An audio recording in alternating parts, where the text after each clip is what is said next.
क्या ये पूरा खुलासा है? ये एक अज्ञात लाश मिली थी रामपुरा मुंडाना की पहाड़ियों पे, जोन के अंदर सड़ी गली अवस्था में थी। इस कारण उसकी पहचान वगैरह नहीं हो पा रही थी। तो तुरंत जैसे ही हमें जरिए कंट्रोल रूम सूचना मिली, तो सूचना मिलते ही वहाँ पे हम पहुँचे। मामला संदिग्ध पाया गया। श्रीमान एसपी साहब के द्वारा, एडिशनल एसपी साहब द्वारा और सीओ साहब द्वारा इसका मौका निरीक्षण किया गया और हमें जो वहाँ के हालात थे और लाश की स्थिति थी, इसको देखते हुए पूरा हमें गाइडेंस दिया गया, दिशा निर्देश दिए गए, जिनकी पालना में हमने थाना स्तर पर टीम गठित की और साइबर जो टीम है हमारी, साइबर सेल, उसको हमने जो भी हमारे डेटा उपलब्ध कराना था वो करवाया। दोनों टीम काम करती रही। थाना स्तर की जो गठित टीम थी वो करीब 5-6 राज्यों में, राजस्थान, हरियाणा, यूपी, बिहार, झारखंड और मध्य प्रदेश तक उन्होंने पीछा किया।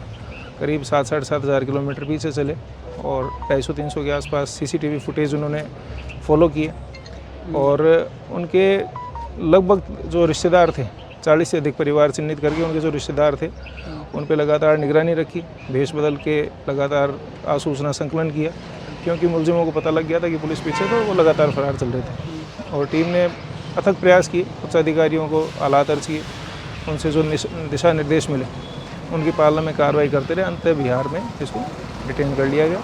डिटेन करके टीम के द्वारा इसको भिवाड़ी लाया गया, जहाँ पे इसने जुर्म कबूल कर लिया।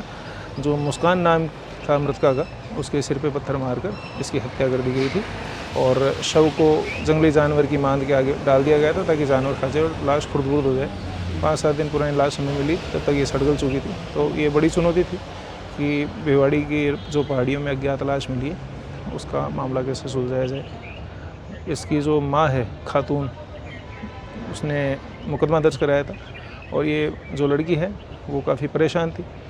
इसका ये कहना था कि इसकी मामा से शादी करवा दी गई थी, उससे भी परेशान थी और इसकी माँ से जो मिलने वाले लोग थे उनसे भी परेशान थी। जो लड़का है उससे ये सन 2020-22 से संपर्क में थी और इस अवधि के दौरान जितने भी लोगों से मिली अपने जीवन से व्यथित थी, अवसाद में आ चुकी थी और सुसाइड करना चाहती थी। अपने जीवन में जो लोग ऐसे थे उनको चिन्हित कर रही थी कि ये लोग मेरे जीवन में आए और इन लोगों के कारण परेशान रही। और इस तरीक़े से जब लड़कों को पता पड़ा कि ऐसी कोई चीज़ ये अवसाद में कर सकती है, तो इन्होंने अपना नाम बचाने के लिए सिर पे पत्थर मार के उसकी हत्या की। उसका मुख्य कारण क्या रहता है जो हत्या करना? सिर्फ यही है कि कहीं तुम्हारा नाम ना ले या कोई? अब ये जो अवैध संबंधों का खुलासा ना हो जाए, कहीं पे नाम उजागर नहीं हो जाए, हत्या का जो कारण रहा वो अवैध संबंधों का खुलासा होने से रोकने के लिए उसका उन्होंने हत्या की। बहला के फुसला के उसको पहाड़ी पे बुलाया और वहाँ पे उन्होंने इस हत्या को अंजाम दिया।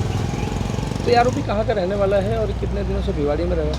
ये बिहार सहरसा का रहने वाला है और भिवाड़ी के अंदर ये काम करता था, सेटरिंग वगैरह का, एक्सेट्रा, मजदूरी वगैरह इधर उधर, और लंबे समय से रह रहा था।